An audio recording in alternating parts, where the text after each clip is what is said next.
Pessoal, boa tarde. Dando continuidade aos seminários em Química, coordenados pelo professor Eudes e por mim, Gisele. Hoje é o discente Wanderson Lucas do Nascimento Amorim, com mudanças climáticas, as evidências mais contundentes de que o homem está interferindo no clima. Lucas, pode começar. Bom, pessoal, boa tarde a todos vocês que estão me assistindo agora online e aqueles que vão me assistir posteriormente no vídeo do YouTube. Bem, meu seminário vai tratar sobre as mudanças climáticas e, como a professora Gisele já me apresentou, já introduziu, eu vou falar um pouco das evidências mais contundentes de que o homem está interferindo no clima, certo? Primeiramente, eu quero fazer uma breve introdução sobre o sistema climático da Terra. O sistema climático da Terra, ele depende de vários fatores e de uma interconexão entre outros sistemas, entre outros dispositivos que coexistem na Terra, que são justamente a atmosfera, a hidrosfera, a geosfera, a biosfera e a criosfera. Cada uma dessas esferas representa elementos essenciais para a dinâmica climática do planeta Terra. Se nós imaginarmos que todas essas esferas estão interconectadas num sistema nervoso central, que é a Terra, e eles são vários dispositivos que estão interconectados como uma rede. Podemos dizer que essa rede é justamente o clima. O clima é essa rede de interconexão entre todas as esferas que coexistem na Terra. E a primeira barreira, o primeiro controle, ou o primeiro controlador, digamos assim, do sistema climático da Terra é a atmosfera. Então, a atmosfera é uma longa camada que existe acima da superfície da Terra, e essa camada é formada principalmente de nitrogênio, oxigênio, argônio e CO2. Além desses gases, a, a, a atmosfera também é formada por outros tipos de gases, que nós chamamos de gases traço, que podemos dizer que são óxidos de nitrogênio, entre outros gases como sulfetos, e principalmente também vapor d'água. Vapor d'água está principalmente aqui na troposfera. Então, como eu falava antes, a atmosfera, a dinâmica atmosférica possui, a atmosfera possui várias camadas. Entre ela, a atmosfera apresenta várias camadas, e essas camadas são responsáveis por controlar o clima na Terra. Então, como eu falava antes, a atmosfera é o primeiro controlador do clima terrestre.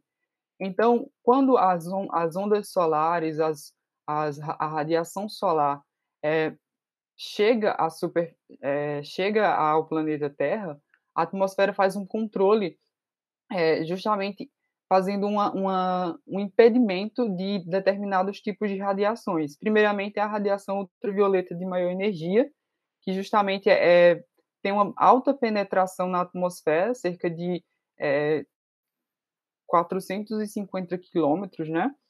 Mas a estratosfera, que é comumente composta por ozônio, faz essa barreira para que não entre essa energia ultravioleta, essa radiação ultravioleta de alta energia, fazendo com que essa radiação não entre no planeta Terra.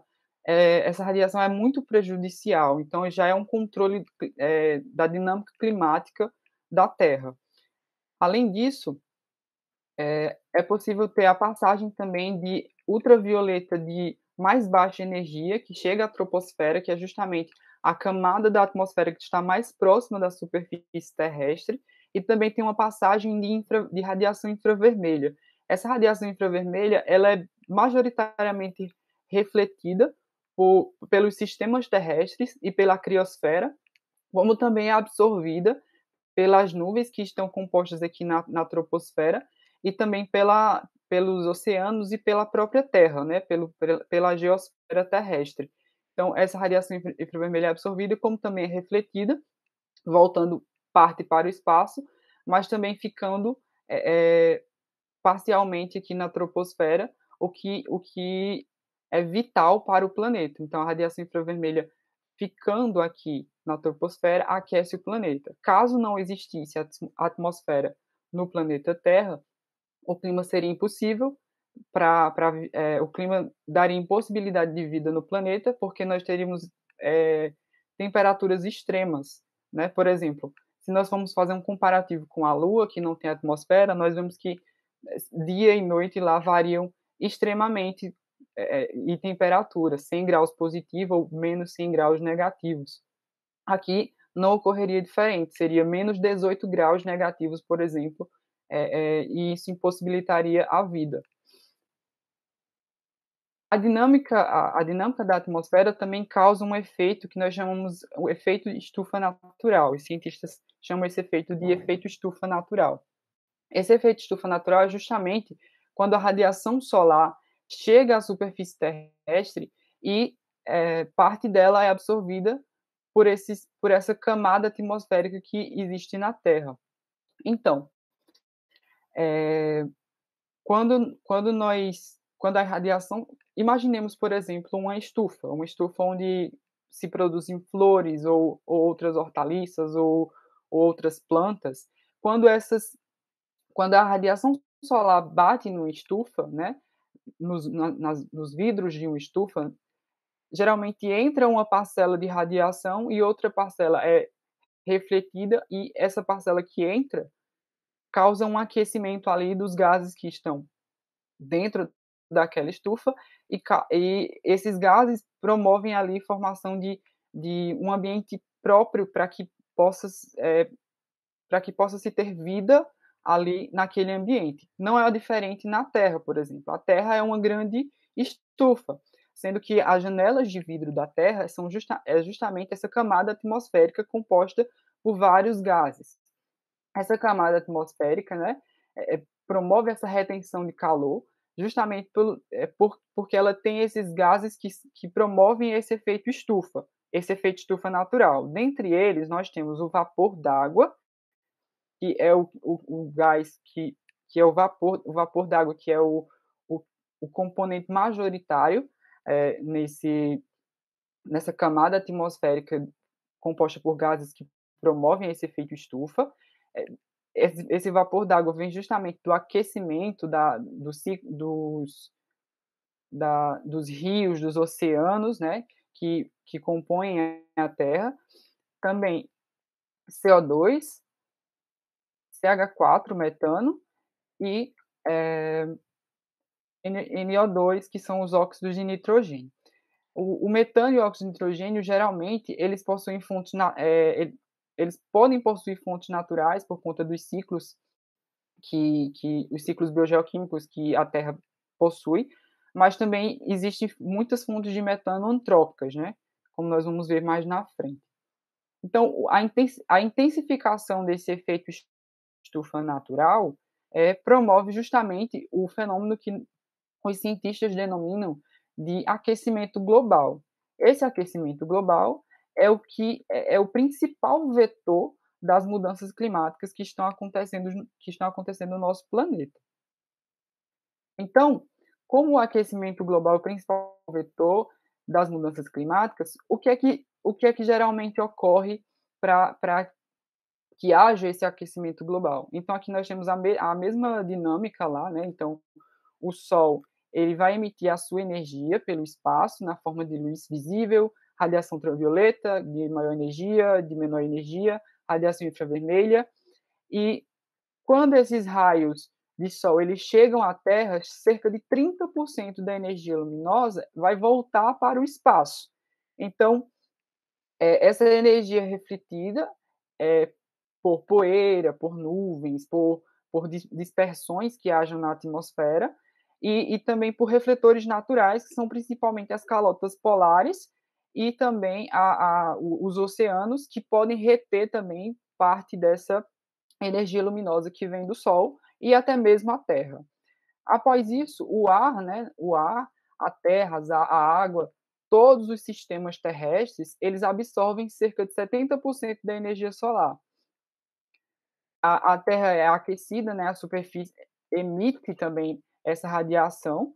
Quando você tem essa absorção, a Terra também emite uma quantidade de radiação na forma de radiação infravermelha, só que com a intensificação da produção de gases de efeito estufa, né, principalmente CO2, metano e óxidos de nitrogênio, né, essa radiação vai ficando pouco a pouco acumulada nessa camada atmosférica que é composta por esses gases que provocam o efeito estufa. Então, essa maior e cada vez que vai se acumulando mais gases de efeito estufa nessa camada atmosférica, ou seja, cada vez que a concentração desses gases vai aumentando na camada atmosférica, mais energia é absorvida por essa camada, ou seja, mais energia na forma de radiação infravermelha é absorvida, provocando assim um aquecimento na atmosfera. Então, se não fosse o calor retido, por exemplo, né, se não fosse o calor retido pelo efeito estufa, o planeta congelaria, como eu expliquei anteriormente, porque o efeito estufa natural acontece e é isso que promove a vida em todo o planeta. Mas o que está ocorrendo é justamente uma intensificação desse efeito, né?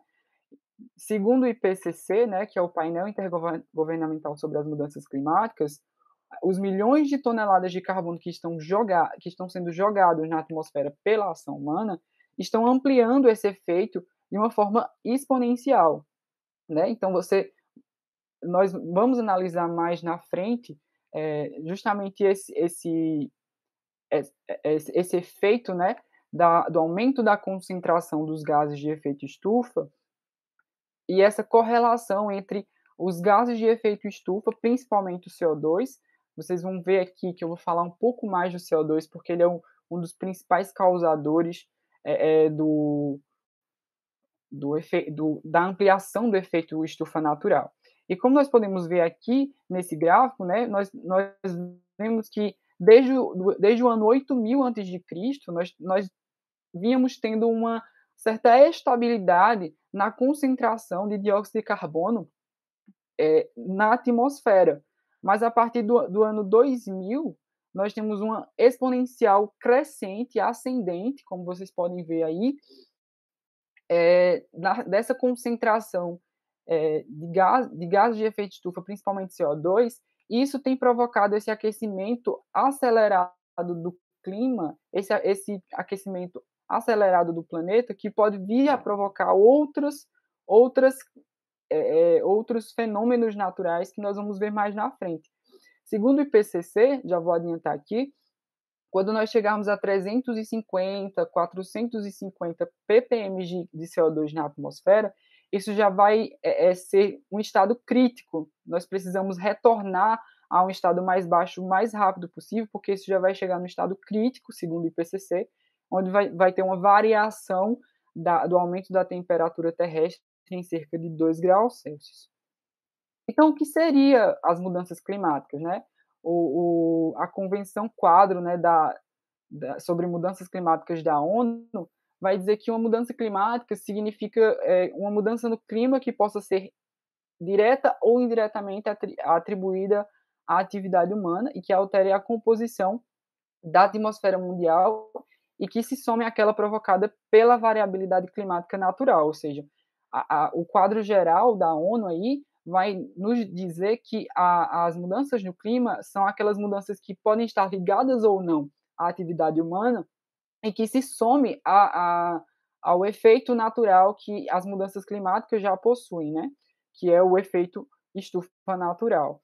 E o IPCC, né, que é esse painel intergovernamental sobre as mudanças climáticas que surgiu lá na década de 80, já início da década de 90, ele vai nos dizer que a mudança climática se refere a uma variação estatística significativa nas condições médias do clima ou em sua variabilidade, que persiste por um longo período, geralmente décadas ou mais. Essa mudança climática ela pode vir de processos naturais internos ou de forçamentos externos, que é o que vem acontecendo atualmente. Ou seja, mudanças antropogênicas persistentes na composição da atmosférica ou no uso do solo. Então, essas mudanças climáticas, conforme o IPCC vem falando, é justamente o que vem acontecendo desde a era pré-revolução industrial até os dias atuais, ou seja, os seres humanos, a população humana vem crescendo exponencialmente, isso pressiona o planeta a fornecer mais recursos, e isso pressiona os humanos também a buscar mais recursos.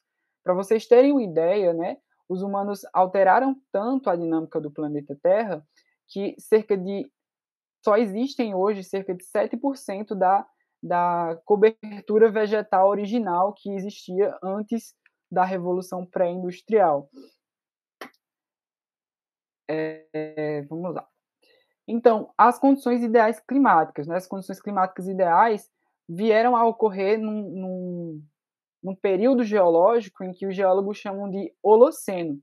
Nós podemos ver que há 100 mil anos atrás houve variações extremas de temperatura, e se nós formos analisar também esse mesmo gráfico, observando do ponto de vista da concentração de CO2 ou da concentração de gases de efeito estufa, nós vamos ver que esses gases eles acompanham também esse mesmo perfil gráfico, né, que é demonstrado aqui. Mas próximo a 10 mil anos, por exemplo, 10 mil anos aqui, mais ou menos, antes de Cristo, foi estabelecido um período chamado de Holoceno. Esse período chamado de Holoceno, os geólogos falam que houveram poucas variações da temperatura, assim como poucas variações dos níveis de gases de efeito estufa, e foi isso que estabeleceu as condições ideais que o planeta tinha até mais ou menos a década de 1960. Essas condições ideais puderam fornecer aos humanos condições ideais de agricultura, condições ideais de produção, várias outras condições que os seres humanos ainda não tinham, porque haviam passado por várias eras interglaciais, várias eras glaciais e interglaciais, e esse Holoceno foi onde se estabeleceu as condições climáticas ideais e nós vivemos esse período do Holoceno mais ou menos até 1960. É justamente o que fala aqui nesse quadrinho, né? Então a civilização começou justamente aqui, porque o homem começou a produzir, começou a prática de agricultura e de outras técnicas que foram desenvolvidas pelo ser humano ao longo do tempo. E nós podemos ver aqui, nesse gráfico, né, o fim do Holoceno. O fim do Holoceno o Holoceno foi marcado por esse período de estabilidade climática, né, em que não houve tantas variações no sistema climático da Terra, e se estabeleceu a Era dos Humanos, que a gente chama a Era dos Humanos de Antropoceno. Né? Os cientistas, os geólogos batizaram essa nova Era de Antropoceno porque justamente é a era em que os humanos estabeleceram várias regras, ditaram como o sistema climático iria ocorrer, principalmente pela sua ação. Então, a Era dos Humanos foi justamente influenciada, impulsionada, o Antropoceno foi impulsionado, né, esse nome foi impulsionado justamente porque os seres humanos alteraram drasticamente ali, por volta de 1960, 1967 mais ou menos, começou alterações drásticas da dinâmica climática terrestre, né? É aqui que o IPCC também informa, né? O IPCC informa que se continuar nessa crescente, né? Esse gráfico ele vai nos demonstrar isso. Se continuar nessa crescente de variação climática, principalmente na variação da temperatura, se chegar a 2, 3 graus Celsius, significa que lá em 2100, mais ou menos, a temperatura terrestre variará por volta de 5 graus Celsius. E isso é muito para todo o sistema climático terrestre, é muito para o sistema climático terrestre, ele não pode comportar isso.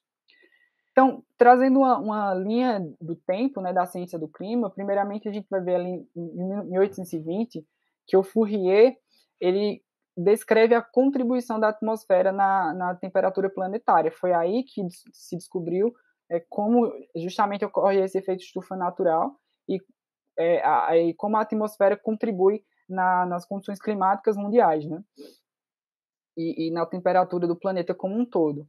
O Tyndall ele descreve que o bloqueio do infravermelho pelo CO2. Então, ele conseguiu observar em seus experimentos, lá em 1860, mais ou menos, o Tyndall ele conseguiu observar em seus experimentos que o CO2 ele conseguia bloquear essa radiação infravermelha que passaria para o espaço. Então, ele conseguiu observar isso e observou que a radiação infravermelha ficaria capturada nessa camada de CO2, nessa camada de gases de efeito estufa que é formado na atmosfera.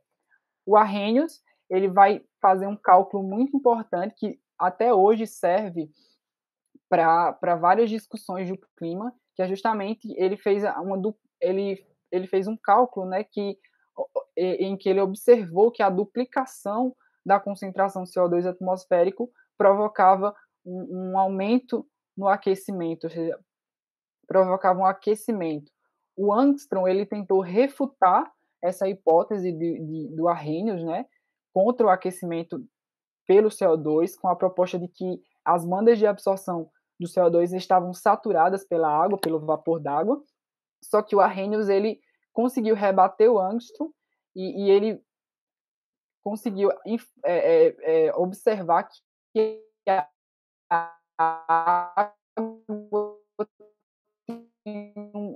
camadas superiores da atmosfera.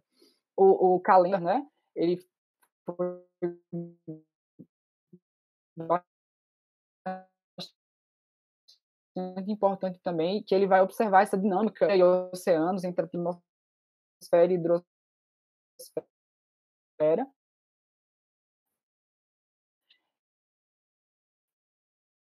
E ele, ou seja, ele conseguiu dar, né, que tem um equilíbrio muito tênue entre a concentração de CO2 na atmosfera e a concentração de CO2 na superfície dos oceanos, né?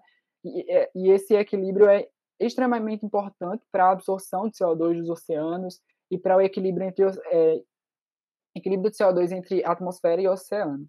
Então, aí, com essa premissa, né, com essa descoberta do Callendar, é uma premissa muito forte da limitação oceânica em relação ao CO2, ou seja, os oceanos, os sistemas aquáticos, eles só conseguem absorver CO2 em uma determinada proporção.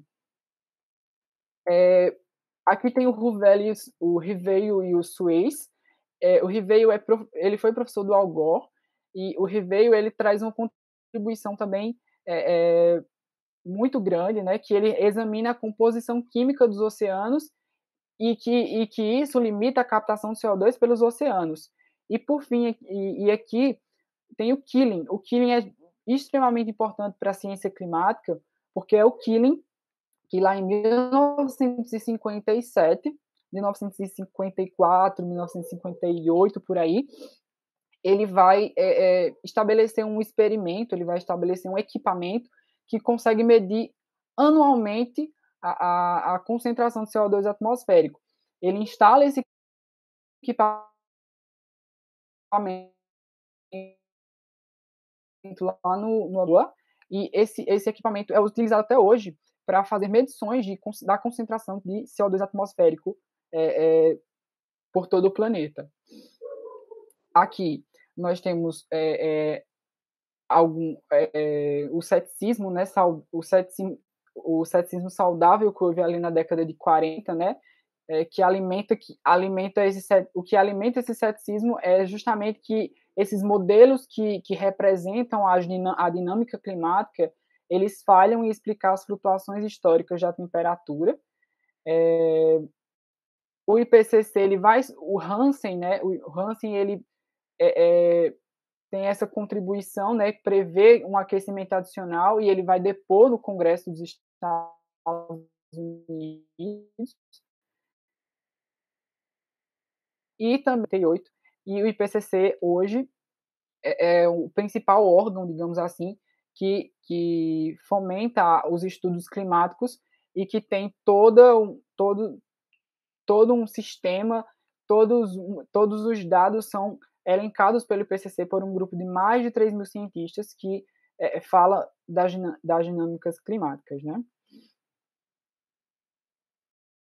Aqui tem uma foto de onde o Charles Keeling instalou o seu equipamento lá no Instituto Mauna Loa, lá no Observatório Mauna Loa, e esse equipamento consegue medir as variações de CO2 anualmente.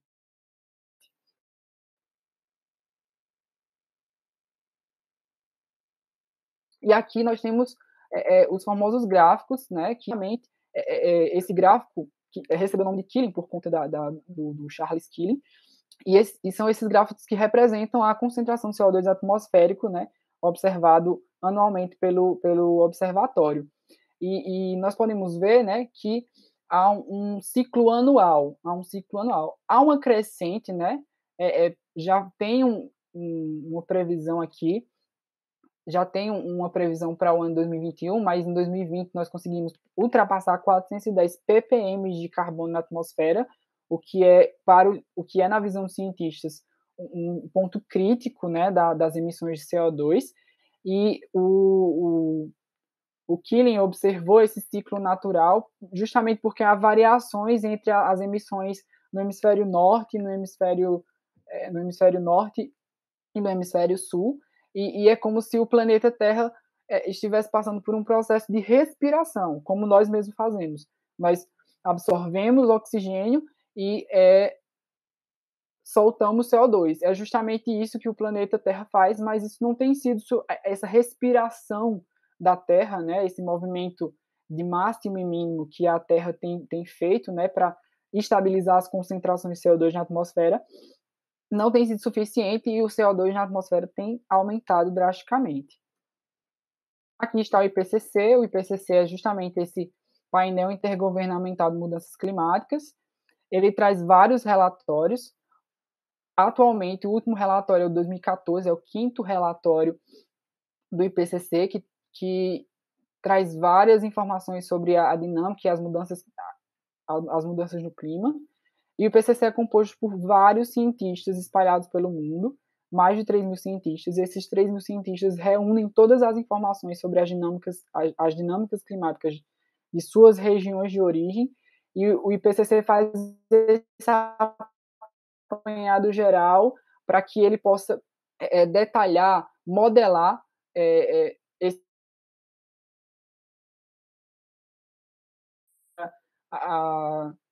as instituições responsáveis a respeito do clima, todos esses dados que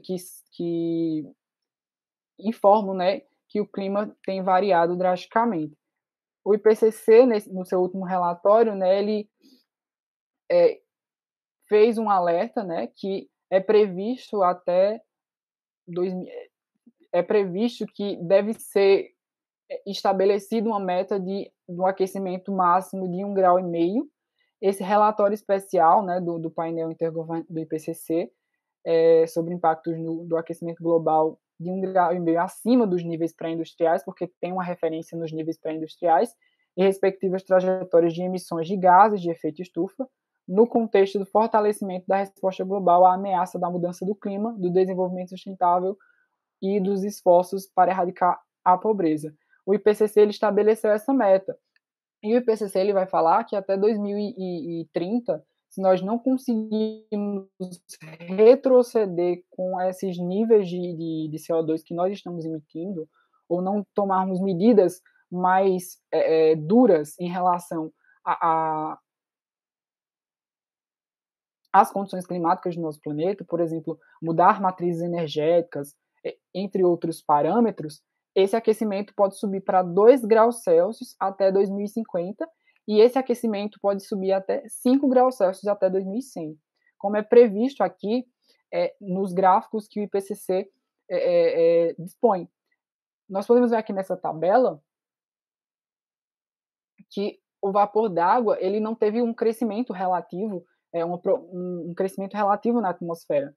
Ele é um dos que mais contribui para o efeito estufa, né, por conta da absorção da radiação ultravermelha, mas ele não tem tido um crescimento tão forte na dinâmica da atmosfera. Em contrapartida, metano e CO2 têm crescido 36% e 150%, ou seja, a emissão desses dois gases tem aumentado, tem uma potência, né, de aumentar em 7 graus Celsius, né, a temperatura da Terra, e aumentar em 0,8 graus Celsius a temperatura da Terra.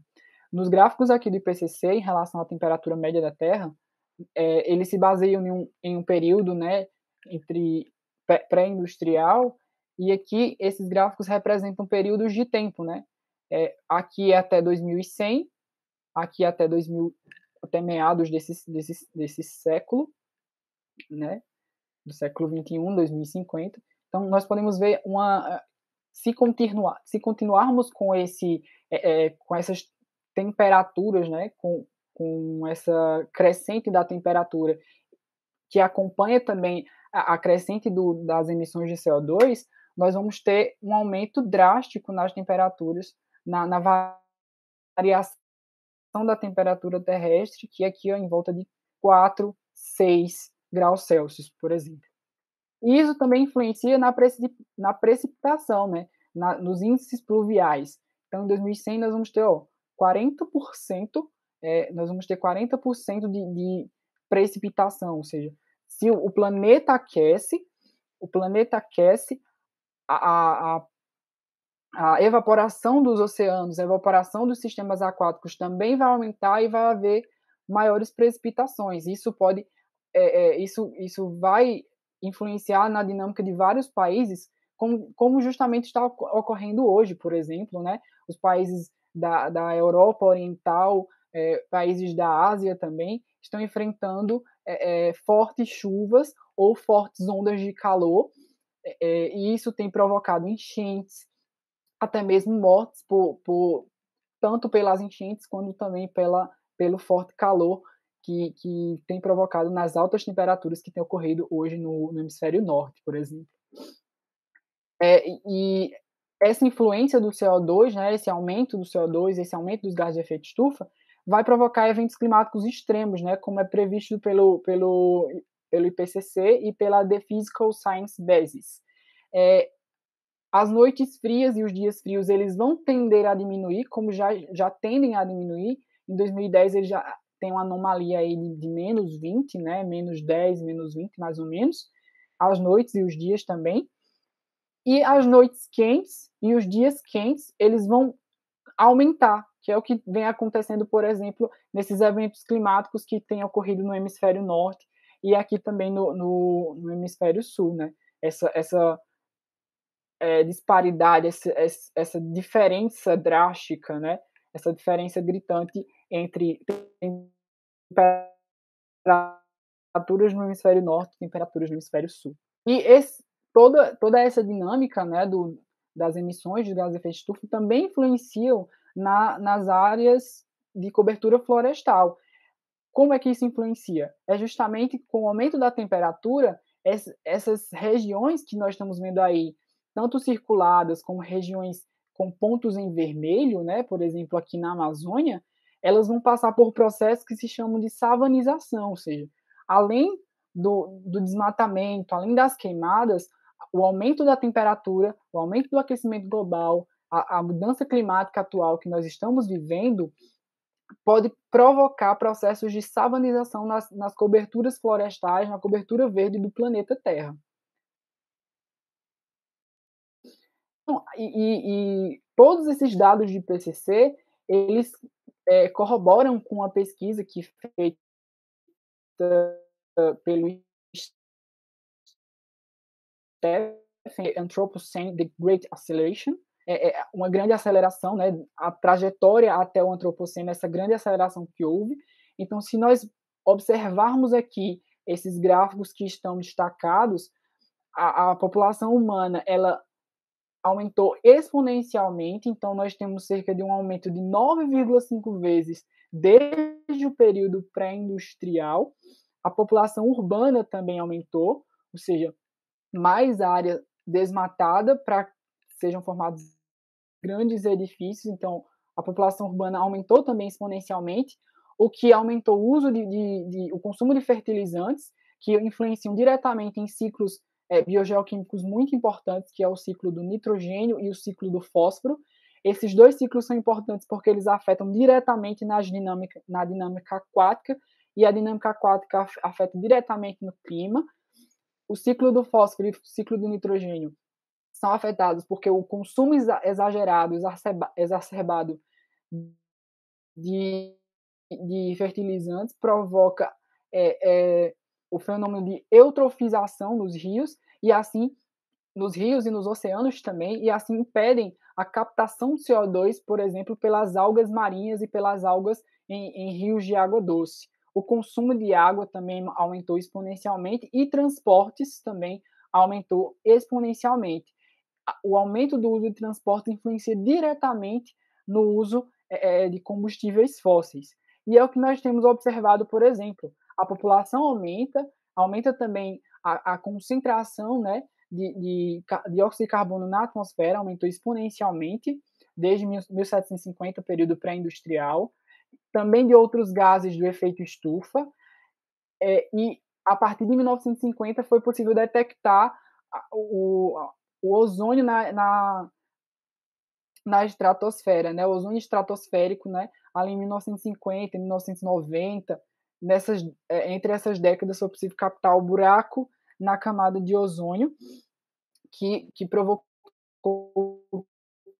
todo aquele alarde humana de gases hidrofluorocarbonados, né? Esses gases provocaram o buraco na camada de ozônio em cima que fica acima da calota da Antártida, da calota polar da Antártida, e isso provocou também várias especulações entre os cientistas que buscaram alternativas a esses gases que eram usados de forma exagerada para que se diminuísse essa emissão e diminuísse essa grande área de falta de ozônio na camada estratosférica, que é como a gente pode ver aí no finalzinho aqui dos anos 2000, já tem uma redução, né? A temperatura da superfície, né, da Terra aumentou também, ó, seguindo a dinâmica da população, a temperatura aumentou e os oceanos estão acidificando. A acidificação do oceano também cresceu de maneira exponencial. E pegando esse gancho, né, nas causas que as concentrações de gases de efeito estufa podem provocar, né? Então aqui nós temos justamente aqui, ó, um gráfico que representa o crescimento exponencial das emissões de CO2 e o crescimento da temperatura. Então são fenômenos, né? O aquecimento global e as emissões de CO2 são fenômenos que andam lado a lado, como nós podemos ver nas bases científicas aqui que eu estou mostrando para vocês. A curva de Killing aqui mostra as discussões sobre as mudanças climáticas e a concentração de CO2 aumentando mesmo assim. Vieram conferências em Estocolmo, a Rio 92, o Protocolo de Kyoto, os 20 anos da Rio 92 em 2012 no Rio, a Conferência do Meio Ambiente, o Acordo de Paris, todos esses acordos para diminuir a emissão de carbono pelos países desenvolvidos e subdesenvolvidos também, ou industrializados, mesmo assim, há uma crescente na concentração de CO2 na atmosfera. Principalmente, ó, a gente observa que há um aumento exponencial também da população. Então, as mudanças climáticas, é comprovadamente que pelos gráficos e pelos cientistas, né, que nos antecederam, que as mudanças climáticas elas já estão sendo impulsionadas pelos fatores antropogênicos e principalmente pela emissão de carbono, né? Puxando esse gancho, a acidificação dos oceanos vai acontecer justamente porque tem uma falha no equilíbrio entre o oceano e a atmosfera. Quando nós aumentamos a concentração de CO2 atmosférico, mais CO2 deve ser absorvido ou dissolvido nos ambientes aquáticos, e quanto mais CO2 é dissolvido nos ambientes aquáticos, nós provocamos a acidificação dos oceanos. E essa acidificação dos oceanos, provocada por esse acúmulo de CO2 que está na atmosfera e que tem que vir até os oceanos, que são sumidouros de carbono, aliado à temperatura, vai provocar, por exemplo, um fenômeno que nós chamamos de branqueamento dos corais. Os corais são importantes sistemas biológicos aquáticos e marítimos, e o branqueamento dos corais afeta toda uma biota, todo um sistema vivo que depende dele. Além disso, né, essa matéria do National Geographic Brasil veio nos falar que há um desequilíbrio nos oceanos, que os oceanos ao mesmo tempo causa e também ao mesmo ele tanto causa quanto recebe efeito da crise climática. Os oceanos eles armazenam, eles capturam uma grande quantidade de carbono e fornecem 15% da proteína consumida acumulada no mundo, mas mesmo assim eles não foram contemplados no Acordo de Paris. Outro fenômeno, né, que tem chamado bastante atenção é o derretimento das calotas polares, e esse derretimento tem sido observado desde 1979, desde a década de 80. Em 2007 é perceptível ver aqui na imagem da NASA que há uma redução drástica, né, da área das calotas polares, e essa redução é justamente porque tem o aquecimento no clima, as mudanças climáticas estão acontecendo, e justamente o gelo não tem mais a capacidade de se reformular, de retornar ao que era antes. E esse artigo lá no Guia de Entusiastas da Ciência, né, que ele fala justamente dessa camada das calotas polares, principalmente do permafrost, que está liberando várias toneladas de metano, e organismos vivos, por exemplo, estão retornando a viver, que estavam presos nessas calotas polares. A degradação das áreas florestais tem provocado também o aquecimento. Essa é uma imagem de um artigo, né, publicado pelo INPE, né, pela uma pesquisadora do INPE na revista Nature. Eles conseguiram observar que áreas desmatadas em 30%, né, conseguem emitir muito mais do que absorver CO2, e isso tem provocado também um aumento dos gases de efeito estufa. E é o que tem dito aqui na matéria da Globo, né, sobre o aquecimento global, que os gases de efeito estufa subiram 9,6% em 2019, com comparação em 2018. Tem uma pressão também das matrizes energéticas, né? Então, por mais que nós queiramos mudar, né, ter mais baixo carbono, ter uma energia mais renovável, tanto a matriz energética brasileira quanto a matriz energética mundial ainda dependem fortemente de petróleo e de carvão.